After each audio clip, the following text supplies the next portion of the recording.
Two Bowls in a China Shop is brought to you by these great companies that are giving us money to let you listen to their stuff. Bullshit, Kyle. We make this show. You and me. Two Bulls in a China Shop is brought to you by us. Someone's got to pay the bills, Dan, because it's not our trading. All right, roll them. Get ready, Ohio. FanDuel, America's #1 sportsbook, is coming to the Buckeye State. And to kick things off, you can get started with $100 in free bets as an early sign-up bonus. Plus, when you sign up today with promo code OhioSB, you'll be all set for when FanDuel goes live in Ohio. Then you can bet on all your favorite teams and all your favorite sports with $100 in free bets. Just download FanDuel's top-rated sportsbook app. It's safe, secure, and super easy to use. Ohio, this is your chance to get in on the action. Join today with promo code OhioSB. Make every moment more with FanDuel, official sportsbook partner of the NFL. 21 plus and present in Ohio. Bonus issued in non-withdrawable free bets that expire 7 days after FanDuel accepts its first real money sports wager in Ohio on 1/1/23. Unique user identity verification required. Offer ends on the go-live date. Restrictions apply. See terms at sportsbook.fanduel.com. Gambling problem? Call 1-800-GAMBLER. The Venture X card from Capital One gives you more of what you love, like premium travel benefits and access to Taylor Swift tickets. Oh, I do love her. Earn 5 times miles on flights and 10 times miles on hotels through Capital One Travel. Enjoy your stay in Suite 13. Whoa, 13? That's Taylor's lucky number. Plus, get access to Taylor Swift The Eras Tour, presented by Capital One. Maybe I'll see you there. The Venture X card from Capital One. What's in your wallet? Terms apply. See CapitalOne.com for details. You are listening to an entertainment program put together by a company called Financial Ineptitude. Anything said on this show is not an endorsement or professional advice. Would you really want to tell a court of law you were suing us because you thought taking financial advice from two idiots on a podcast put out by Financial Ineptitude was a good idea? Really? Clown hat smiley face. Well, hello everybody, and welcome to another special edition of Trade Runner, our mini-series featuring Rich Friesen that is focusing specifically on trading psychology. In episode 1, we dove into discussion on measuring what matters, learning about set scores and how to take stock of our own mental states and how that affects our trading. In episode 2, we talked about identifying market moods and observing how our setups could perform in those different conditions. Those episodes will be linked in the episode description. But for this month, our focus is on persistent trading mistakes. How to identify them, determine their positive intent, and ultimately positively change those behaviors to benefit our trading. But first, let's introduce special host Rich Friesen, creator of Mind Muscles Academy. How are you doing today, Rich? I'm doing just fine, recovering from Thanksgiving with lots of relatives and the family and a lot of food. You know, when everyone brings a different dish and says, "Do you like it?" Right, you got to try everything. Oh my gosh, it was so good. And, and then there's the food hangover the next couple of days. Did you gain a lot of weight or did you manage to? Yeah, I'm kind of past the top of my weight. So now it's time to get serious again. Oh boy. Luckily for me, like Thanksgiving food is not like my go-to. Like I've never been a big turkey fan, but I love stuffing and mashed potatoes. Oh boy, it's all about the mashed potatoes. Oh yes. Well, Rich, you got any news you'd like to share with the listeners? Anything going on in your world? Right now I'm working on the audio version of the book, A Private Conversation with Money. And I'm playing several characters in it. And so that's interesting to test my voice flexibility. So I could have hired somebody, a lot of money, but I thought, that would be a great experience to do it myself. So I'm almost done with that. So hope to have that up on Amazon by the first of the year. What else? Before you move on from that, that's really exciting because there's been a few people in our Discord asking if there was an audio version available, and I think the preference was for you to read it. Okay. People are going to be excited to hear that. Oh, good. Well, thanks, Will. I'll let you know when it's out. Excellent. You started to say something else before I cut you off there? Just working on next year where I want to go and what I want to do. Obviously, my private clients are just a big reward for me. to work with people who say, my current behaviors are not working. Let's find out what's going on. And so when you have a client like that and they're willing to experience in real time while they're trading, experience the behavior that doesn't serve them, to experience the underlying drivers, and then to look at the positive intent, and then to step into a world where it actually feels better to change your behaviors. And that's when somebody says, oh, that feels better, then we know we've made a change and we can build on it. That's yes. And working with somebody who's willing to engage is got to be really rewarding. I have because you can see the progress that they're making too, right? That's good for you and for them. Right. And the last time I think we talked about mind metrics, and to be able to see the progress, just like to see the progress on your own mind metrics. That's very rewarding when you can bring it down to very specific indicators that add up to the whole, and the whole is better performance. It also helps to take a wider view too, because you can have a bad day, and that one bad day can cloud your judgment or your picture of what you think overall you're doing. But if you have data to go back and look at and see, like, no, over the month, this is what I did. Well, that perspective is so important because you're right. When traders have some losing trades in the row, the brain chemicals actually change. And when the brain chemicals change, they put you into a new context.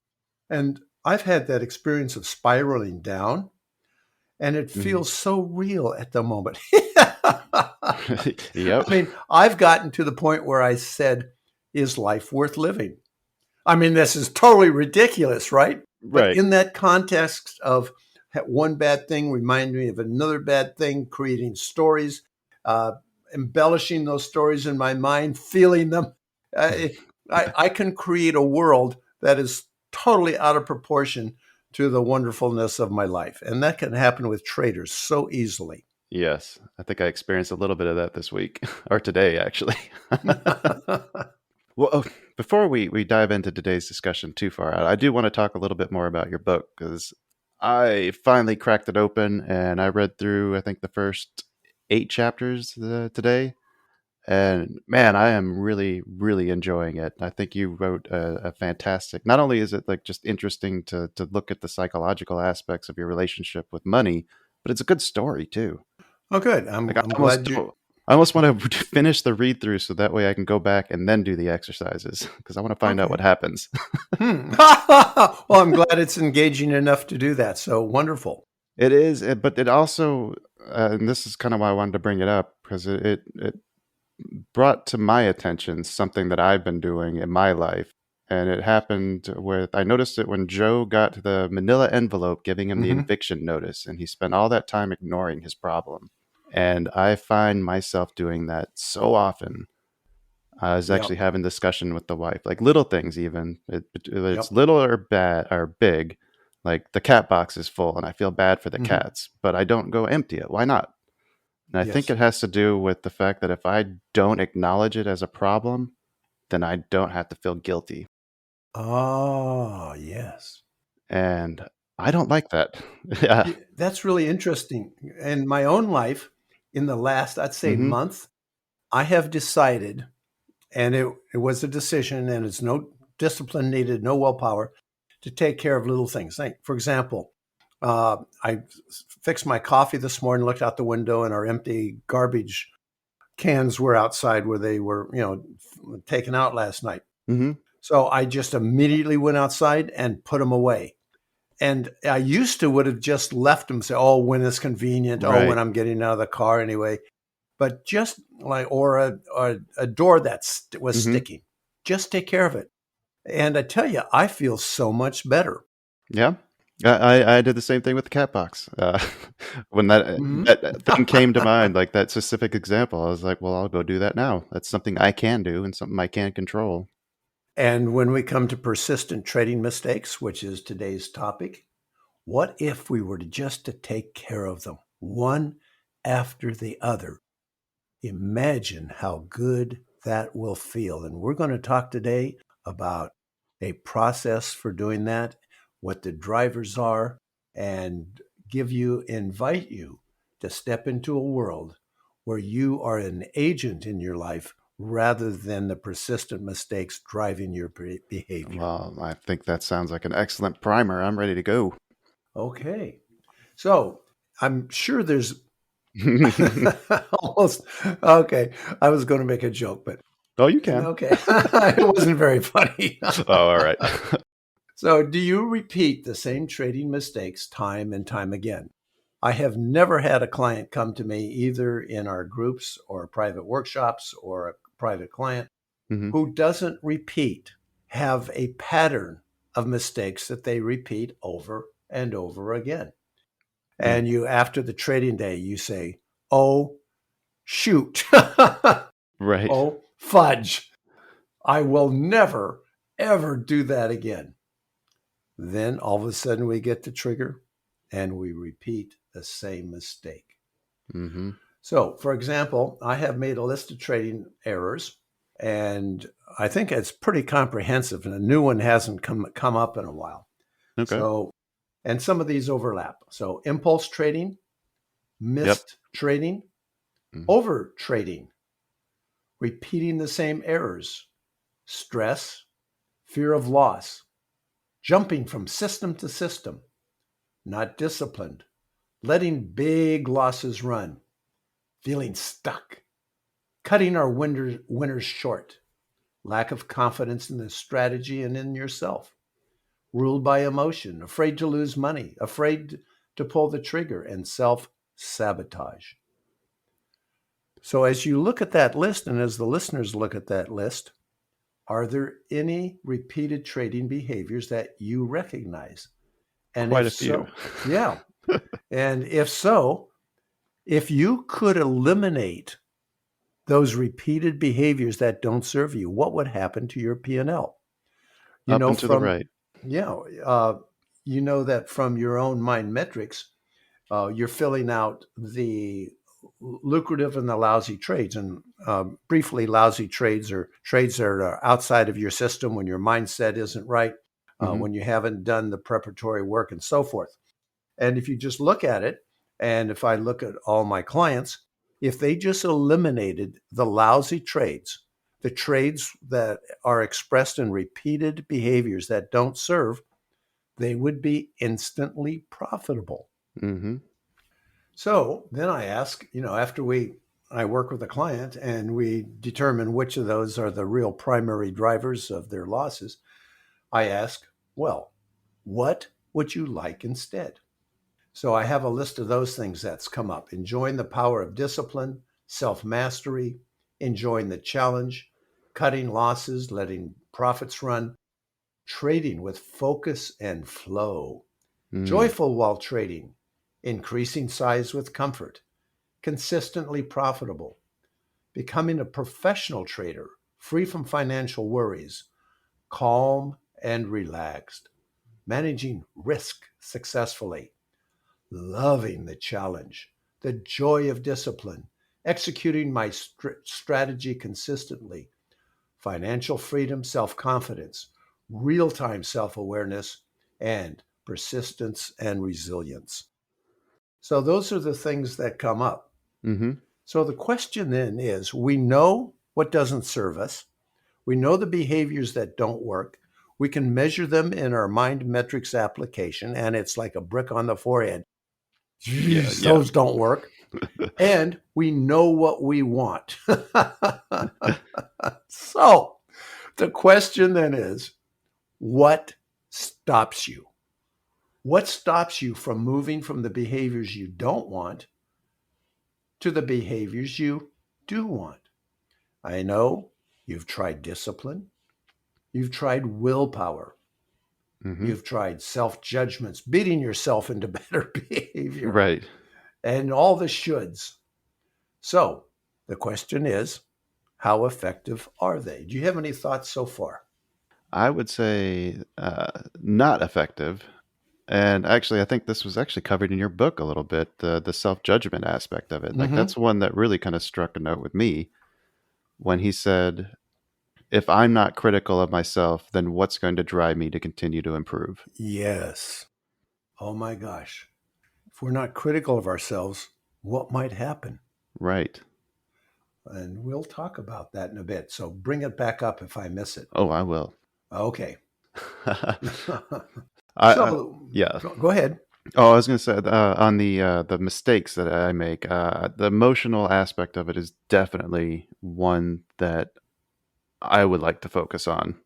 The Okay. revenge trading, and one of the ones that I have struggled with a lot is having a bias and not being able to shake that bias. Like, I think that Yes. everything says short, and then the short doesn't work. And I know when I look back at it, I was like, oh no, it broke this high, the swing high. Why would I still be looking for shorts now? The market condition has changed. But yet I can't let go of that in the moment. Indeed. So our brains are set up to be confident and know. What if we weren't to know? What if we didn't know? Oh my gosh. Okay, so in fact, this is a new thought that's coming to me right now.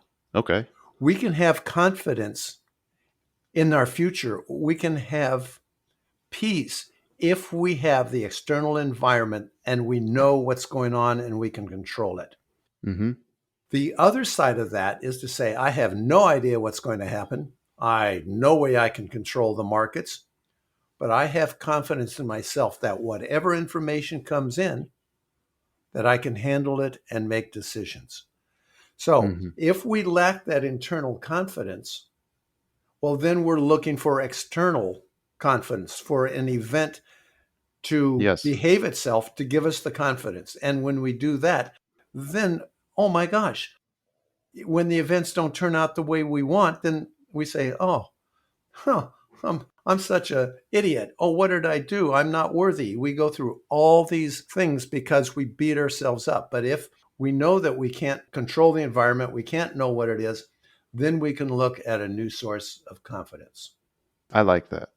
That makes a lot of sense, that you can still be confident in yourself without knowing the outcomes. Indeed.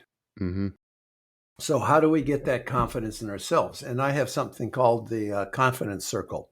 And it starts out with brand new traders, the engineers in particular, sometimes doctors, lawyers, people who are able to impact the world with their very presence. And because they can impact the world with their presence, they come to the marketplace and feel that they can impact the world, or they can impact the market. So they're all cocky confidence. And then it turns out that they lose some trades. Oh my gosh, I need a system. Then they work very hard to be confident in a system. And they develop a system. Sometimes it works, sometimes it doesn't. And then they realize, well, the systems are going to fail in certain markets. So I need to be confident in looking at the market, what type it is, and applying the right strategy. Wow. Okay. So once we get that, we're able to apply a strategy to a certain type of market, and that makes us much more effective. But that's a real challenge to do. And ultimately, we say, give me the market as it is, and I can handle it. I can figure it out. I can behave in a way that gives me the results that I want. And that's the final stage of trader confidence. Yeah, and that's what I think that was what last month's discussion was all about, right? It was. So now the question is, we ask what stops us. And this is how the brain works. We have inherited a brain from our distant ancestors on the savannas of Africa, and we are prepped for fight, flight.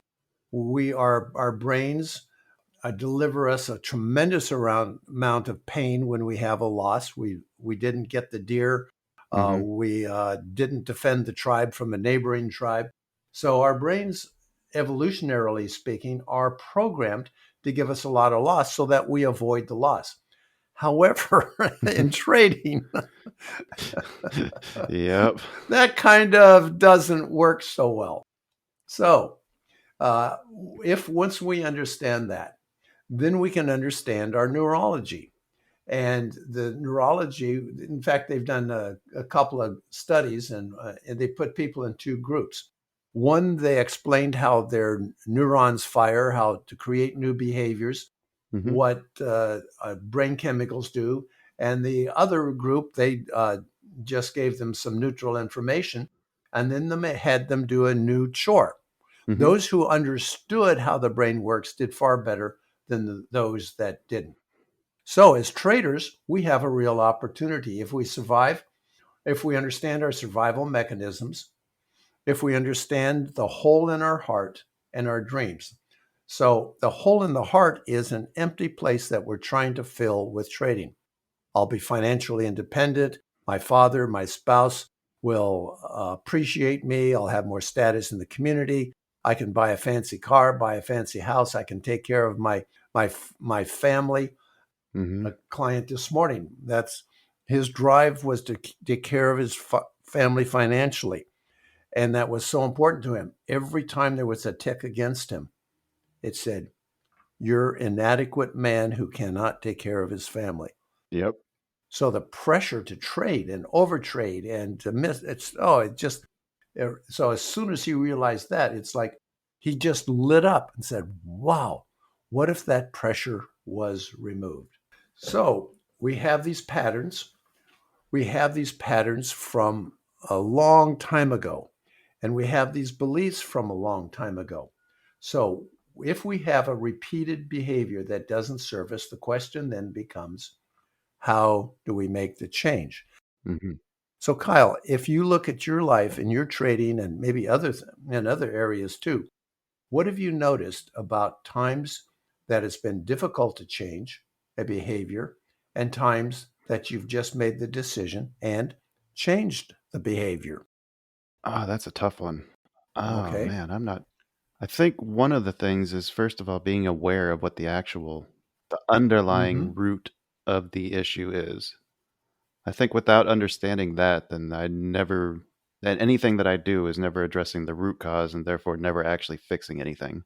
Yes, But sometimes it's hard to open yourself up or really take that real look at yourself, and because sometimes it's scary thinking about what you're going to find in there. it is. Mm-hmm. And sometimes we have quarantined beliefs that are driving those behaviors. So if you have a repeated trading behavior and you can obviously see it's not making money and you do it again, Mm-hmm. then what we're looking at is a deeper driver. And what you brought up just now was so important because sometimes those deeper drivers are what I call quarantined. We just don't deal with them. Mm-hmm. For example, a trader who would get into a trade and just become terribly upset if it was going against him. And he would literally just walk away from the computer with no stops and Oh. he was so stressed. So we worked back. What was that like?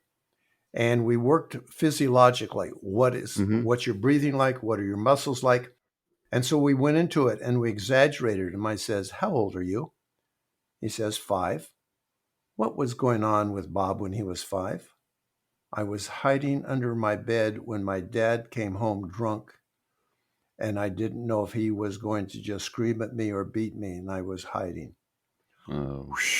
So when you're under Oof. stress, when there's an unknown, your deepest reaction is to go and hide. Is that right? Yes. Yeah. And how's that working? Not very well. Nope. So let's look at the positive intent. When you were 5, the positive intent was your safety. Is that right? Yes. Now that you're 45 years old and you're a computer engineer and you have a successful business, how is that helpful to you? Oh, it's not helpful to me. So what we then do is say, okay, we go through some healing process with the trauma of being 5 and bring it up. And then we come to the place, how can we serve you better? What behaviors serve you better with that positive intent of saving you? Mm-hmm. Well, if I want to save myself now, what I do is I follow the system and I put in my stops. Excellent. So what we have now is we've ground down to the same positive intent of that little boy, and we've now created a new behavior that's more appropriate for a 45-year-old man. Yeah. So if we are The- going, go ahead. Well, the getting up and walking away from the computer like spares you in the moment. It protects you in the moment, but it doesn't actually does. protect you. It does. And you're And absolutely right. yeah. We're repeating something that in that moment feels like the only choice we have. Yes. So what you brought up earlier was awareness. That is so important. And we have the golden keys. I believe we've talked about them before. Yep. Awareness.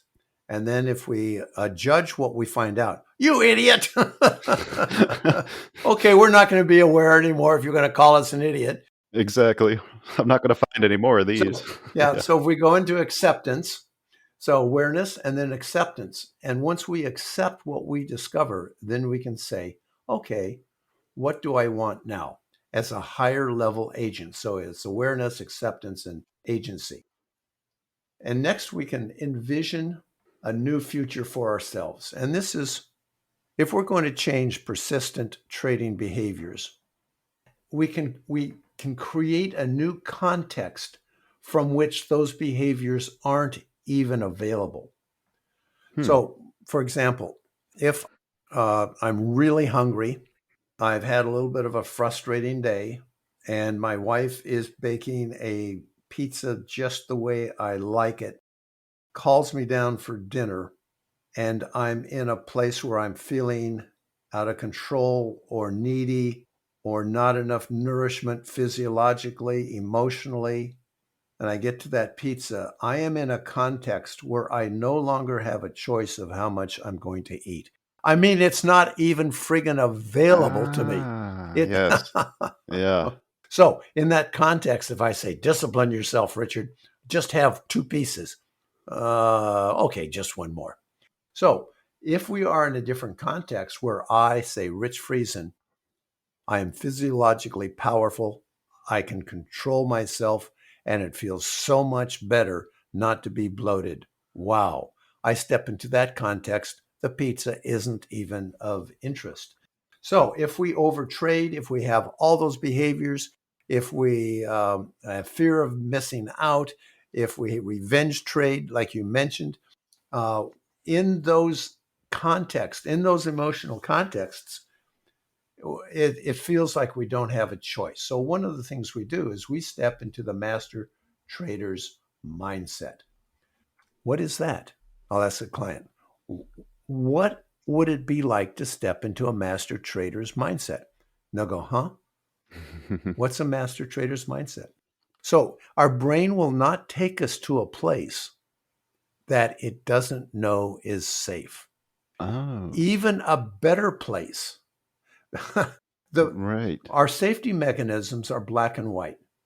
Okay, it's a different place. We don't know the safe. Unknowns. Unknowns are unsafe. Yes, I have examples from my life where I deliberately chose a worse choice because that was what I was familiar with, my behaviors, my survival mechanisms from childhood. Trading is very careful, back of the pit, don't engage, don't be aggressive, try to be a nice guy, get people to like you by being nice. And that's how I first got to the floor. And I know we've talked about my waking up with that voice in the middle of the night that changed everything. And I love got that to story. the floor. Yeah. And I just went totally aggressive.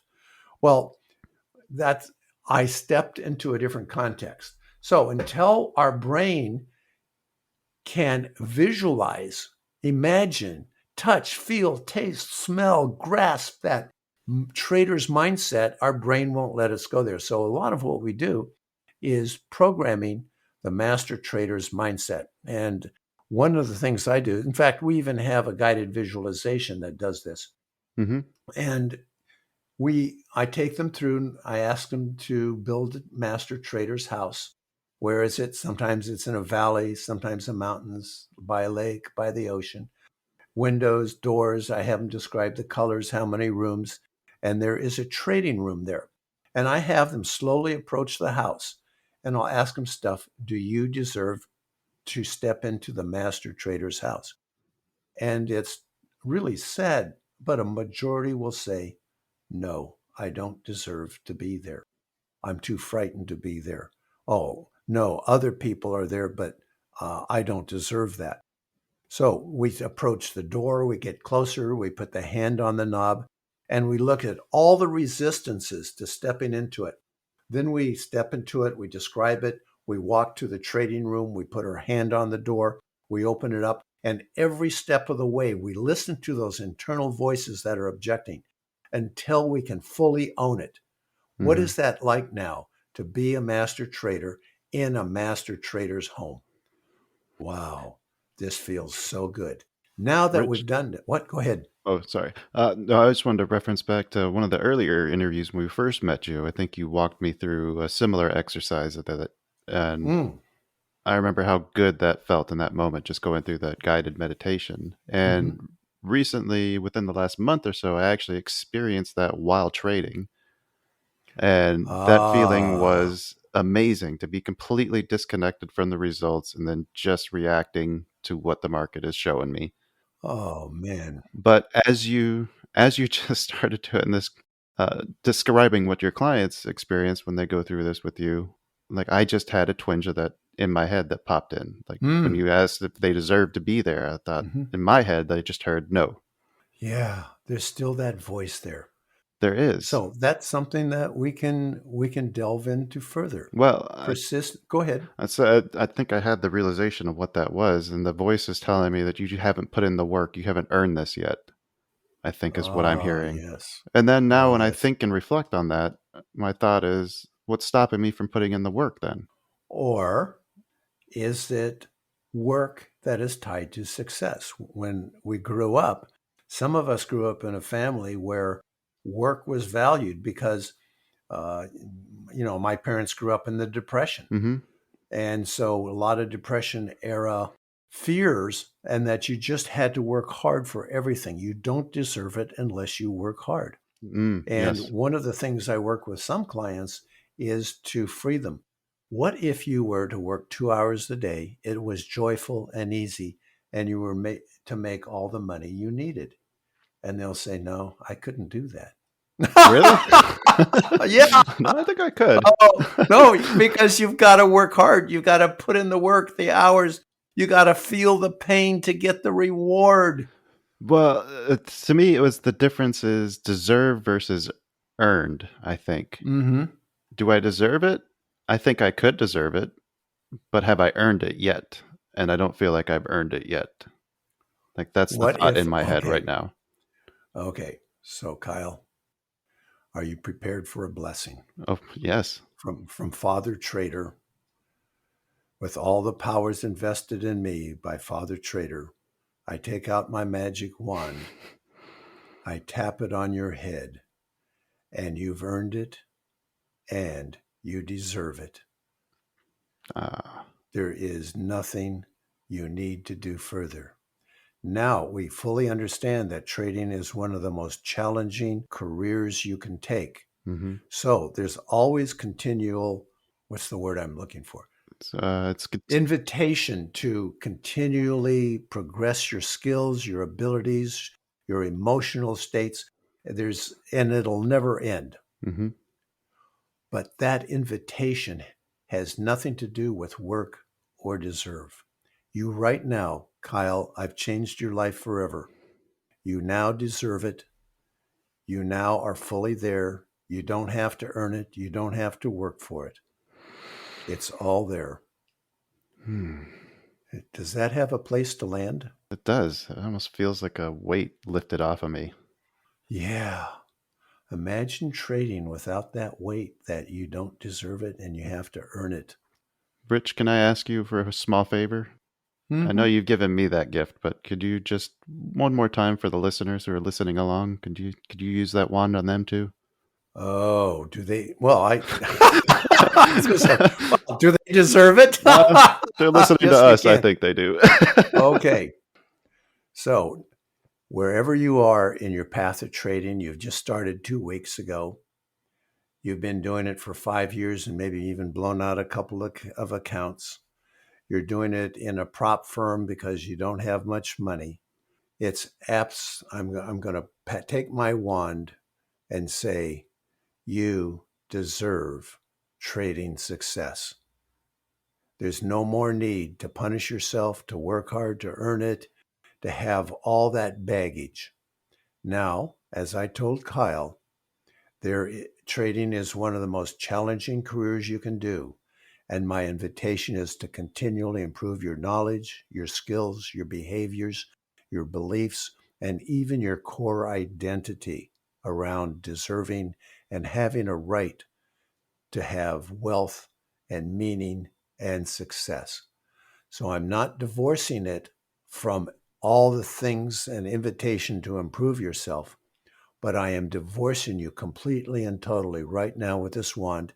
I'm going to tap it on every head that's listening to me to say, you no longer need to work or deserve in order to be successful. I'll go ahead and edit out the next 45 minutes of silence while you tap that one. Support for Two Bowls in a China Shop is brought to you by Manscaped, who is the best in men's below-the-waist grooming. Their products are precision-engineered tools for your family jewels. Manscaped's Performance Package is the ultimate men's hygiene bundle. Join over 7 million men worldwide who trust Manscaped with this exclusive offer to you. 20% off and free worldwide shipping with the code 2BOWLS at manscaped.com. That's the number 2. And if my math is correct, that's about 14 million balls, and that's a lot of balls. I've tried beard trimmers in the past, but the electric pain of a trimmer catching the sensitive skin of my beanbag had turned me off grooming below the waist in the past. But after receiving the Performance Package 4.0 from Manscaped, my attitude towards below-the-waist grooming quickly changed. The Lawnmower 4.0's advanced skin-safe technology is a game-changer and quickly put all those old fears to rest. The cutting-edge ceramic blade really shined here, and I didn't experience any discomfort while mowing down a severely neglected and overgrown landscape. And trust me when I say this, but I gave this thing a workout. The 4000K LED spotlight is a great touch as well, especially when taking advantage of the fact that Lawnmower is waterproof. That's right, no more mess on the floor when you just use it in the shower. The Lawnmower really is the best ball trimmer I've ever come across. But the Performance Package 4.0 doesn't just come with the trimmer. It's jam-packed with goodies including Crop Preserver Ball Deodorant, Crop Reviver Toner, a surprisingly high-quality pair of free boxer briefs, and my personal favorite, the Weed Whacker Nose and Ear Hair Trimmer. No longer do I have to resort to ripping out overgrown nose hairs with tweezers, and because the waterproof Weed Whacker also provides proprietary skin-safe technology that helps reduce nicks, snags, and tugs in my delicate nose holes, it's a much more pleasant experience than the old methods. And not only do you get that free pair of boxers, they also throw in a free travel bag to hold all that swag. It's time to take care of yourself, so go to manscaped.com and get 20% off plus free shipping with code 2BOWLS. Trust me when I say this, fellas, your balls will thank you. I know mine did. So get 20% off and free shipping with code 2BOWLS at manscaped.com. That's 20% off with free shipping at manscaped.com and use code 2BOWLS, and that's the number 2. Unlock your confidence and always use the right tools for the job with Manscaped. Rich, like you had your own moment of that too, right? When you Sure. referenced your story of, like, was that the switch that flipped in you when you went and you took that prime spot and you completely changed your identity and you became the aggressive trader? Yeah, it certainly made a big difference. And I still have some of that same process within me around my book and success. My wife, in fact, had this discussion last night. Rich, are you really out and have you decided to be successful as an author and a speaker? Mm-hmm. And just like your response, there was that twinge. I noticed it. Mm-hmm. Wow. So I found that fascinating. So this is the second part of it, not only just awareness, but acceptance. In other words, do I judge myself for that? No, I found that question to be interesting. Was I defensive with her? No, I didn't need to be defensive because, it's a discovery. That's being human. Mm-hmm. It sounds like the exact conversation I had with my wife when I made my discovery today. Yeah. Well, good. I'll tell you, wives are such a connection to reality. Right. And they ask such the hard questions. Why did you do that? Yeah. That's a great question. Well, sometimes I'd like to say, I'm going to invite you to improve your communications to me on a more positive invitation as versus that scowl and that higher voice criticism. But so far that hasn't worked. No, I'm not surprised. Oh, guys. Okay. So So you've lifted the burden off of us. Yeah, we have. We've lifted the burden. And now, without that burden, we can start to build our knowledge, skills, behaviors, beliefs, and even improve our identity. So if we have persistent behaviors, what do we do? And what we do in the mind metrics is we list them all. Mm-hmm. So, for example, this morning, a client, let me bring one up, fear of missing out. So, okay, that's a behavior. And what happens? Oh, I chase trades. Or I beat myself out if I miss a trade. Okay, so what would happen if you missed out on trades? And we went down 3 or 4 levels. I won't take you down all, but it finally was to take care of my family. I won't be able to take care of my family. Mm-hmm. Okay, so your goal at the deepest level is to take care of your family. Is that right? Yes. Okay. Taking care of your family by following your trading strategy or making impulsive trades. Which do you think will work better? Duh, he says. So, a persistent trading mistake. And this is a challenge to do because as a therapist, I have no fear in asking the question over and over and over again, digging. And it's much difficult, as you mentioned earlier, about doing this yourself, especially the pieces that have been quarantined. So it really helps if there's somebody who can confidently invite you to step into those worlds. But you can do this for yourself. You can push yourself a bit and say, what of value does this bring me? Mm-hmm. What is my hopes? What is my emotional need for this behavior? And then once you get down to the positive intent, without judging, say, this has a positive intent, then we can say, oh, what behaviors actually will fulfill this positive intent? Mm-hmm. And then with our mind metrics, we can actually measure on a daily basis that particular driver, that behavior, and we can create the new behavior that serves us better, and we can actually measure it. And once we measure it and can see it in a graphic colored format, oh my gosh, then it's like a contest or like my wife introduced me to this Wordle type game where you have to guess the letters. And one of them, what they do is they tell me where I rank, 10,000, 5,000, 1,000, 500. Right. Oh my gosh. So if we have something we can measure and our goal is to turn these squares green, we have not only isolated the deepest emotional level, but now we can measure the results on the behavioral level. Mm-hmm. Wait, can you explain that a little bit more? Sure. Since this is just audio, I can't give an example of it. But if you go to conversations.money/2bulls, and it's a number 2 bulls, no space, there's an example, I think, of our mind metrics. There should be mine on there too that they can see. Oh, that's right. There is a link to yours. Yep. And you can see actual Kyle's improvements. It's truly amazing to see. So go there. That's right. There's a link to Kyle's mind metrics. You can go there and you can see the original behaviors. You can see his positive intent. You can see the new behaviors that express the positive intent. And then you can actually see the progress. So to give a kind of a summary, so we have behaviors that don't serve us. We repeat them over and over again. We say we're not going to, but when we step into that context, it doesn't feel like we have a pizza choice. Right.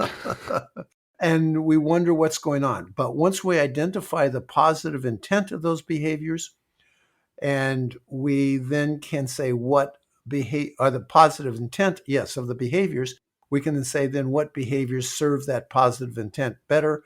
We can actually graphically measure them. And we now have not only the means, we have the motivation, and we have the metrics that give us this continued success so that we can be rewarded for the changes we're making. Yeah, and being able to see it graphically, it's such a silly thing, but yeah, the shame you feel when you have to put a red box in. Kyle, when you missed the point. I know. It's not shame. I know. You feel it. Yeah, you do. Yeah. There's this disappointment. Yes. That's the better word. And then we can say, oh, that's interesting. Yeah. I feel disappointed. That's interesting. What made that red square there? Because if you realize that you're going to have red squares at times for the rest of your trading life, no matter how successful. I mean, I look at really successful traders, and occasionally they go on tilt. Yep. And that's another conversation, being prepared for success. Because no trader has ever come to me and say, Rich, I want to work on my mindset when I'm successful. Right. What? That's no successful. That's not a problem. The other thing that kind of struck me as we were discussing this and talking about identifying the problem or the pizza choice. I'm sorry, that's the point. I think what you've just proven to me, or the realization I just had, is my positive intent of ignoring problems and hoping they just resolve on their own is to save me from having to deal with something, or to ultimately somebody else fixing the problem. Yep. But a lot of the times when you ignore them, then they get much, much, much worse.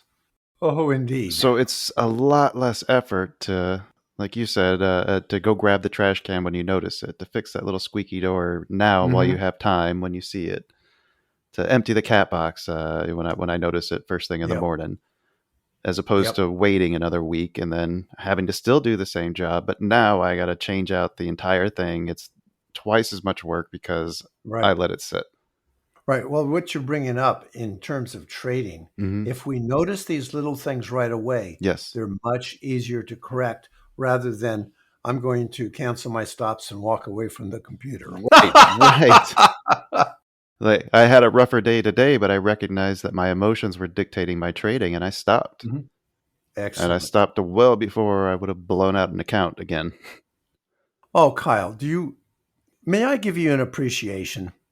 Yes, I would love an appreciation. Do you realize how powerful that is? What a change that is? You have developed a higher level of agency in the ability to do that. So I give you my appreciation and acknowledgement. I receive that with joy. Excellent. All right. Should we continue on? Yeah. I've pretty well wound up the content, other than let's see. Pretty well the content for persistent trading mistakes. We can give some more examples, or wherever you want to go, or we can look at things that the traders that come with, maybe some specific things, or we can wind it up. I'm good for wherever you want to go. I mentioned earlier the having a bias and not being able to shake that, and continually keep trying the same idea even though it's not working. I think a lot of people struggle with that too. Yes. I'd like to explore that one a little bit if we have time. Oh man, that's a really important one. Oh my gosh. It brings me to politics and the news. I listen to news across the spectrum. And, I agree with Scott Adams, the Dilbert cartoonist, that the news creates our belief systems. And our biases are so powerful because it is so much easier to know what is going on and to be confident in it than it is to say, I don't know, and that's okay. So if we have a bias, that's almost, for the most part, is going to hurt us because it filters the information we see. We look at different time frames, we reinterpret different price movements in order to fit the bias. So how do we let go of bias? Well, let me give you the hard way first. Okay. Lose a lot of money trying to trade it. When my grandkids and I are going for a hike, there's two ways to get up the hill. There's the hard way and the easy way. And I say, okay, kids, do you want to take the hard way or the easy way? And they'll always say the hard way. So we climb up this rocky face rather than going up the trail around it. So the hard way is a book called The Book of Not Knowing by Peter Ralston. Mm-hmm. It's a slug because it asks you to divorce yourself from all the comfortable ways that you know things for sure. And it attacks it from many different angles. Oh my gosh. My example of knowing is I grew up Christian evangelical. My father was a preacher. Mm-hmm. And I knew for certain that everyone except evangelicals were going to hell and burn in hell forever. Oh, Oof. Wow. I couldn't date girls that weren't evangelical because who wants to date a girl that's going to burn in hell, That has to affect all your relationships. Yeah. So, as I look back on that from my current point of view, Mm-hmm. but then I moved to other beliefs. And I won't go through them all because it's really embarrassing. But I use the same religious process to move from belief to belief to belief. And so now I look back and say, do I really want to replace a belief with different content, but the same process? Or do I want to change my process around believing? And to do that, I have to say, I, Rich Friesen, standing on this earth, am okay with not knowing. Mm-hmm. Oh my God, does that open up a world for me? All of a sudden, information, belief systems, solutions, creativity just come pouring in. It's just amazing how much I filtered of my world that was helpful to me. Huh. So, as a trader, we have. Okay, so when I ran a trading firm on the floor, a trader would come to me and he says, "I believe this market's going to go a lot higher today, so let's be biased long." Mm-hmm. And I'll say, "What probability do you give that? Huh? Is it 80%, 100%? Oh, it's 70% probability. Great. So there's a 30% probability that it's not going to go strongly higher today. Is that right? Yeah, great. So we have a higher probability. So how much do you want to bet on that 70-30 bias? Oh, not very much. We'll do a little bit of this and see how it goes, and then I'll reassess it. Excellent. That's an excellent way of thinking about it. Yeah. Yeah. So immediately that opens him up to thinking about risk, reward, and other factors. Right. So It makes if it makes them open to the contrary. yes. Yeah. Oh my gosh. When somebody gives me an argument, we'll go real political here about global warming and how we're all doomed. I'll say, "Oh boy, thank you for that." And I'll ask them questions about it. And I'll say, "Okay, now what's the argument on the other side?" And I'll get this most incredible blank look. Right. Well, what's the argument on the other side?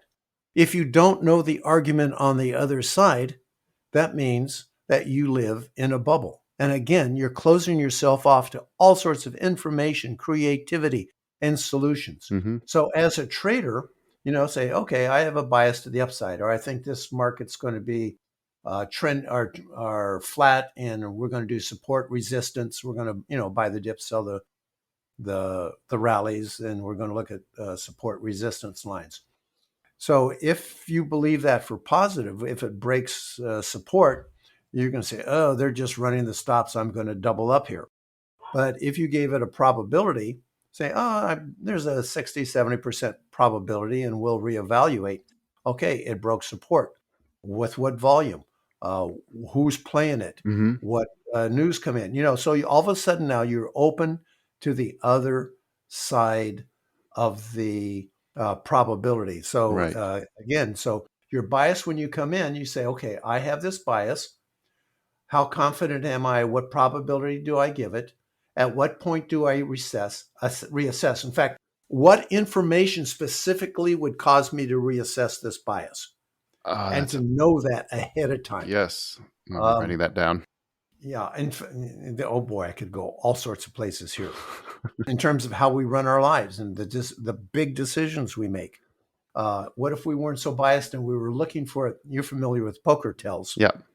What if we were looking for those tells that were contrary to what our bias was. Mm-hmm. And we laid those out. Okay, this is my bias. I believe the economy is going to do such and such. I'm going to invest in such and such. I'm going to get hired by this company or start this business. What are the tells that would tell me I'm wrong? Yeah. Well, in 1 month, this would be a little tell. Okay, a little tell, but we don't know. Another tell, another tell. List those tells all out. And at what point then at each tell do you reevaluate your bias?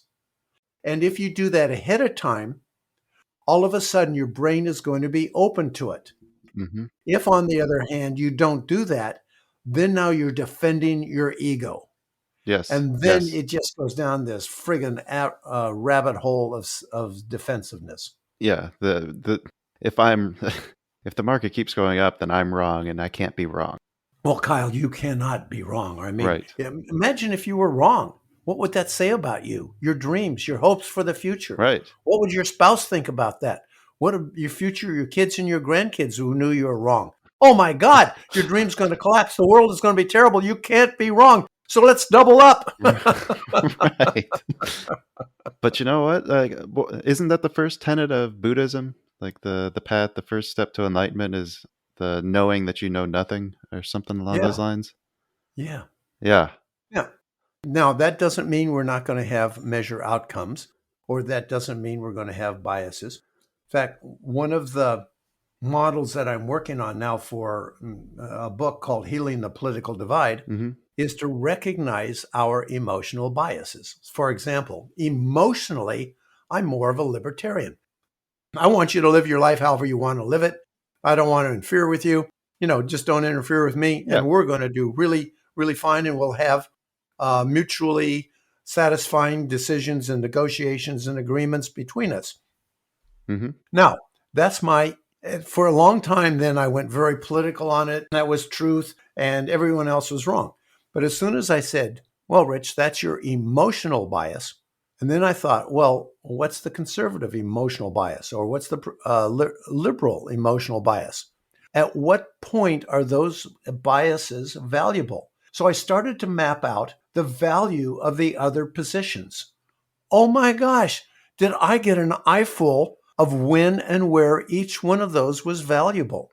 So if we're a trader and we got a strategy or two or three strategies, and we can say, well, we really, I have an emotional, like, for example, I really do have an emotional connection to contrarian, Mm-hmm. being a contrarian, Yep. buying the dips and selling Yep. the offers, which is great as a market maker on a floor. But as in my retirement account, that's not a good idea. So if I have an emotional bias, what is it? What are the other emotional biases? And what will I learn if I just say, this is an emotional bias, and other biases are appropriate in different contexts? The eyes open, the scales fall off, and you can see an amazing amount of stuff if you make the argument for other biases.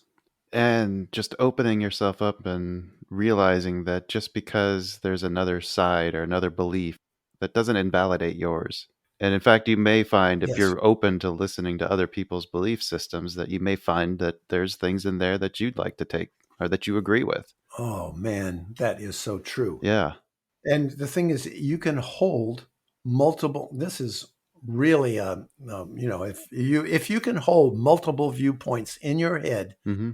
at the same time, and I believe what happens is, in each context, you then can draw out a bias or belief or an emotional belief that's appropriate for that context. And when the context shifts, you can then step back, and you have the ability then to step in with different behaviors and different beliefs. And one of the things we talk about at Mind Muscles is market moods. There's a lot of different contexts. If we're not married to a strategy, then we can look at different market moods, Mm-hmm. quiet trending markets, volatile markets, flat markets. And we can then say, well, okay, what strategy is appropriate? Because I can hold several strategies in my head at the same time. If I can hold several beliefs in my head at the same time. And that's part of the book of not knowing. And it's part, I believe, of being able to see so much more and be so much more creative. I am so glad we just had this little I guess detour back into the topics of episode 2, because that was actually, I think, one of the things that I was struggling with trying to identify the market moods, is I think it was giving me a bias, but I had no mechanism to ever reassess it or to think about, like, it never occurred to me to think like, okay, well, how am I going to define when I'm wrong? What things are going to tell me that I need to reassess? And having that plan, I think, just opens up a whole new world of possibilities for me. Great. And I'm really excited to tackle those again. The only thing I would watch is language when I'm wrong. When When the market, when my model is invalidated. yes, that's a better word. Yeah. Yeah, when what I expect doesn't come to fruition. Is that Yes. a way of saying Yes. it? Right. Or if I've got a 70-30 bias, okay, this time the 30 happened. Yeah. So what do we do when the 30 happens? How do we recognize when the 30 is happening? Yes. And even going further then, how do we evaluate our 70-30, 80-20, 60-40? And you can literally just write that down in a spreadsheet. Yeah. And you can start to see how accurate your estimates of your bias is. Yes, I agree with that 100%. Man, okay. What's next? What is next is to relieve all the pressure of all your dreams, hopes, and desires, and putting all that pressure on your trading, having to be right, dropping into contexts of fear where you react and your biases just take over, or your all the trading errors that we listed today take over.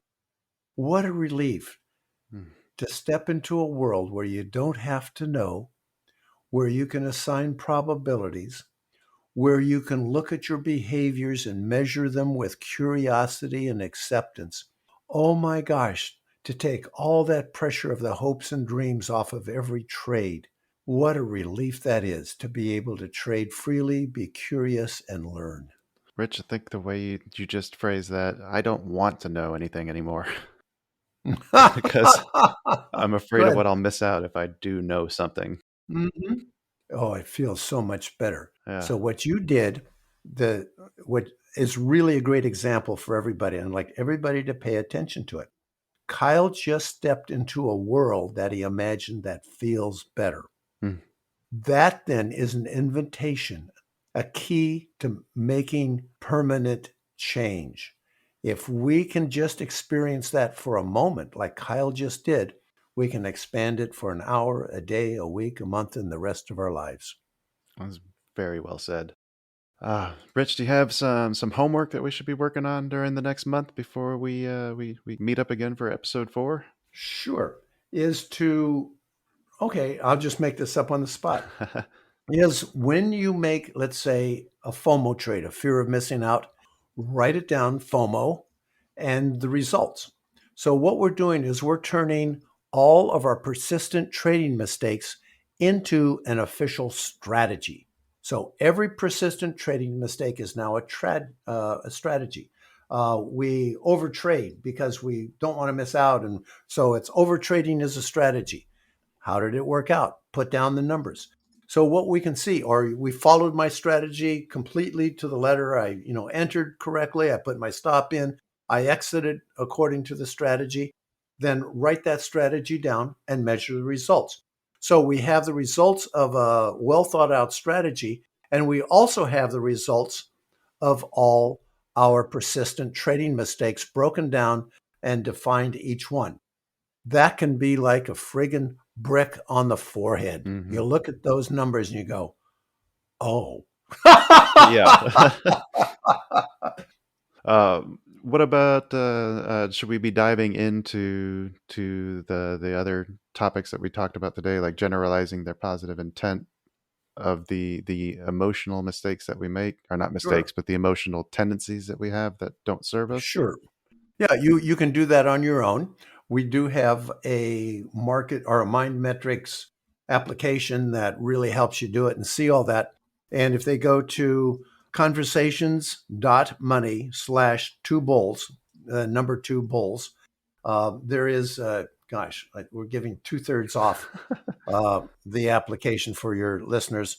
And you can then have a really well thought out application to not only list your prior behaviors, the positive intent, and a better behavior for filling the positive intent, and then you can measure it as you go. I love it. So generalize the positive intent of behaviors that do not serve our trading. When we're making any emotional-based trades, then make sure that we write them down and keep track of the results, just like we do with any of our other setups. Mm-hmm. And then, was there something else in there I missed? I was typing while you were talking. I'm sorry. No, it's okay. No, if you can do that, that's a great start. Oh, all right. And just if you write down the P&L of your persistent trading mistakes when you make them, be as specific as possible. That awareness alone can make a big difference. I'm going to put another note in there. Generate awareness, but not judgment. Yes, thank you for adding that. All right. That sounds like we've got a plan. Oh, I'd like to thank all the listeners who followed us on today's journey, and I'd like to give Rich an appreciation of his own for all the work that he's done to help make this series possible. Unfortunately, we only have so much time to be able to spend with Rich, and it looks like that time is coming to an end. I would love to encourage everybody to follow along with the series at conversations.money/2bulls. And if you have not gotten a copy of Rich's book yet, Private Conversations with Money, there is still time. And not only is there time, but there's also an audio version that should be coming out within the next month or so. Mm-hmm. Not only is it a fascinating dive into the psychology of a relationship with money, but it's also just a great story. I will have all those links in the episode description. Rich, is there anything that you'd like to leave the listeners with before we sign off? Yeah, I just so love to see people break out of their old behaviors and persistent trading mistakes. It's such a joy. So that if this has been helpful to anybody, let me know. I would just love to hear from you. Oh, do we have an email we can link for that? Sure. Rich at mindmuscles.com. MUSCLES. Yeah. Okay, I'll make sure that's in the episode description too, so people can find that. But looks like there's nothing left to do but say goodbye for now. We'll definitely be back soon with another exciting episode. But until then, goodbye, everybody. And goodbye, Rich. The JCPenney Mystery Sale is back for the holidays. Through Thursday, usher in huge holiday savings with our in-store coupon giveaway. You can get an extra 30, 40, or even 50% off while they last. Simply find an associate for a coupon, then peel to reveal your deal. Hurry in now to discover the savings you've been wishing for. We got your holiday. JCPenney. Coupon valid on select styles through 12/15. Exclusions apply. Giveaway in-store only. Must be 18 years or older. See store for details. Venture X from Capital One is the travel card for people always asking, Where next? You earn 10x miles on hotels and rental cars, and 5x miles on flights booked through Capital One Travel, and 2x miles on everything else you buy with Venture X. Plus, receive premium travel benefits like access to over 1,300 airport lounges. The Venture X card from Capital One. What's in your wallet? Terms apply. See CapitalOne.com for details.